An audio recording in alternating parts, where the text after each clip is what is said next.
কুমিল্লা 6 মোহাম্মদ মনিরুল হক চৌধুরী। কুমিল্লা 7 পরে ঘোষণা করা হবে। কুমিল্লা 8 জাকারিয়া তাহের। কুমিল্লা 9 মোহাম্মদ আবুল কালাম। কুমিল্লা 10 মোহাম্মদ আব্দুল গফুর ভূঁইয়া।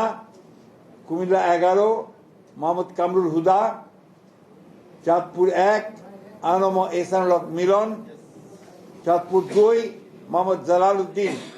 চাঁদপুর 3 শেখ ফরিদ হোসেন। চাঁদপুর 4 মোহাম্মদ হারুন রশিদ। চাঁদপুর 5 মোহাম্মদ মমিনুল হক।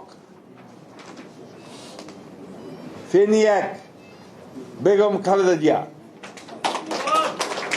ফেনী 2 জয়নাল আবেদিন। ফেনী 3 আব্দুল আওয়াল মিন্টু। ফেনী এরপরে নোয়াখালী 1 এ এস মাহবুবুদ্দিন।